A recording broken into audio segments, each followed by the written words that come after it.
Hello, welcome. Welcome to Let's Talk. I'm Em. And I'm Luke. Yes, welcome back to my channel. Today we're going to be talking about personal space. Luke, what does personal space mean to you? Personal space to me is like my own bubble. So right now you're in my bubble. Oh, am I in your bubble? Okay. A bit more room. Your bubble is pretty big. You've got a big bubble and you can't come in my personal space. Yes, personal space is the diameter or radius in which you feel comfortable in your own space. Yeah. If that makes any sense. Yes.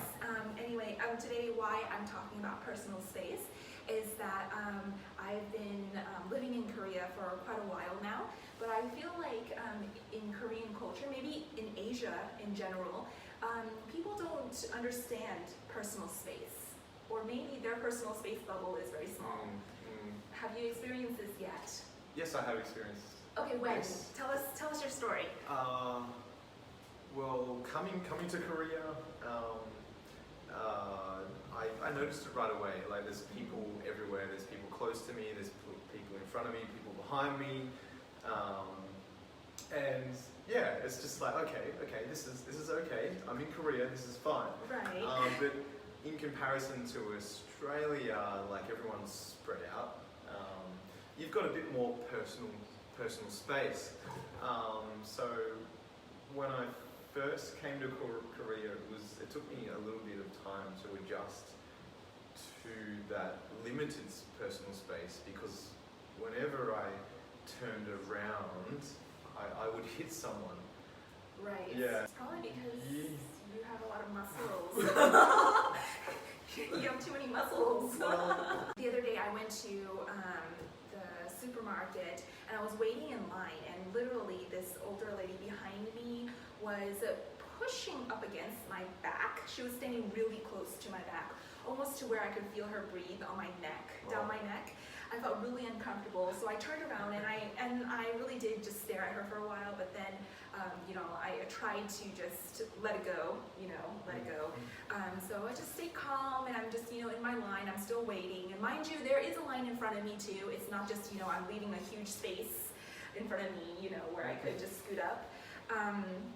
But she kept inching forward when the line wasn't even moving. And so I did give her a little bit of a dirty look, asking her to move back just a little. But I heard, actually, this is just a regular culture, and people don't ask others to move back from their space. But as you know, in Australia or maybe in the US, if somebody was so close to you, you would say, hey, back up. It is a bit weird, but I guess you just got to be comfortable with that. There are so many people here.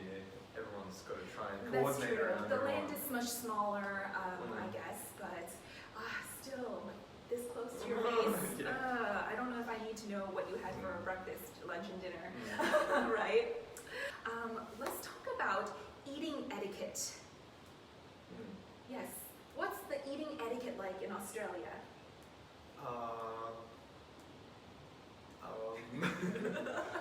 Everyone eats. I know, but are there certain rules, like what not to do? What is considered really rude? If someone was hosting dinner or something, you went to their house and you were eating, what would be considered really rude? Personally, I wouldn't eat with my mouth open. Right. I eat very carefully with knife and fork. Okay. Like I slowly, like a... Yeah, I eat slowly as well. I'd probably not speak with when I have food in my mouth. Right. What else? So then is it rude if you had food in your mouth and I just started asking you a question? Not necessarily, but I probably wouldn't reply until I finish my food.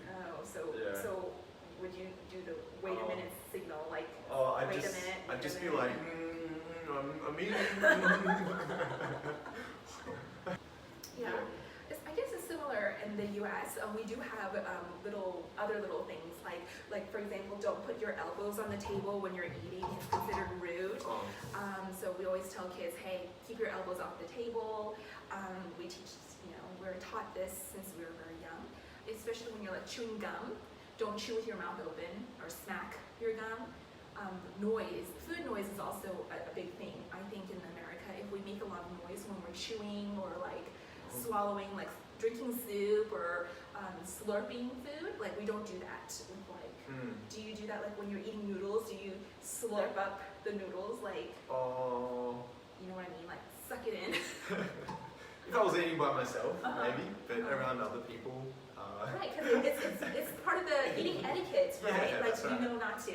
But in Korea, I've learned that everywhere you go, they don't have the same etiquette because they do make a lot of noise when they're drinking, when they're eating, and this shows, your host that you're really enjoying your food, making the more sounds like, oh yeah, I'm eating a lot because this is really delicious. You've made a really good meal. I really enjoy it. But people think that's just normal, like you should do that. Whereas I feel like in the US, if you did something like that, it would just be like, what's going on? Are you okay? Yeah. Do you need to be excused from the table? But yeah, it's just something, I think foreigners coming to Korea might not quite understand about like, oh wow, that person's making a lot of noise when eating with his mouth open and smacking and talking with their mouth full and yeah, those things. It's fine. Like it's like when you're here, like all of our cultural differences, like my cultural differences, just go out the window. I want to be more Korean. Right. In Korean culture, there is one etiquette where you have to wait until the oldest person at the table picks up their silverware before we start eating. So so in the case of your host, maybe if they are your friend's parents, they would need to pick up their fork or their chopsticks to start eating before anybody else started to eat. That's their culture. Continuing on with the Korean culture, I want to talk about drinking culture because that is a big deal here. You know soju. You know soju, right? I know soju. Okay. So there are different kinds of soju here in Korea. Of course, you've got different brands, but also you have the different flavors of soju. Now you have fruity fruity soju. Have you had a fruity soju before? Yes. You gotta be careful. Was it grape? Yeah. Grapefruit, I think. Oh, I think I've had that. Grapefruit, peach. Yes. I think is one. I don't know. I don't drink soju, so I'm not. Blueberry as well. They do.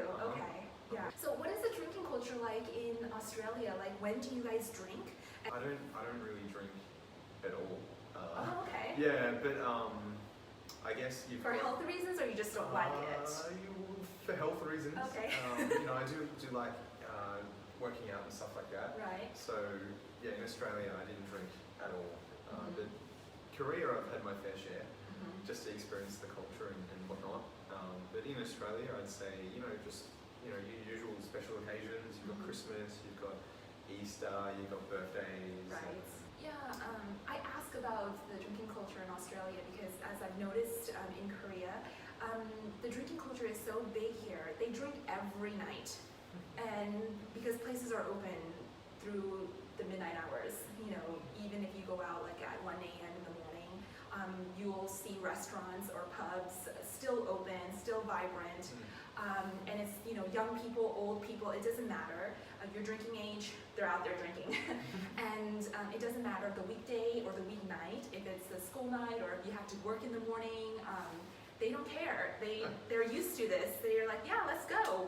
I've seen people drink so much that they're literally sleeping on the street with their briefcase like in their arm. And I've asked my friend about that, and they said, yeah, they'll just wake up on time in the morning and go straight to work. But it's just part of their drinking culture and they're used to it. But yeah, in America, it's more during the weekends, like Friday night, Saturday night. That's when people drink the most. I don't drink, so maybe I'm not speaking for all Americans, obviously. But places do close down pretty early. Oh, I see. Not like in Korea where it's 5 a.m. and it's still going on. Right. going on till like the middle of the day the next day. Yeah. I mean, yes. you've had that experience, right? I've Where seen that, you're like all night The sun has come up while I'm still out, waiting for the Sunday. subway to start again. But my my Korean housemate, he went out actually last Friday and didn't come home till 2 p.m. the next day. Wow. Yeah, so Okay. he was out drinking. Yeah, Yeah. Yeah. That's crazy, right? it's normal here. There's just so many things to do. All right, everybody. I hope you guys have taken something important from our talk today about Korean culture, Australian culture, and hopefully a little bit of American culture in there as well. Let us know if you guys have anything else you would like us to discuss, or if anything you would like to add onto our talk today. Just leave it in the comments section, and we'll definitely get to it for next time. Anyway, I hope you guys have a great week, and I'll talk to you guys next time.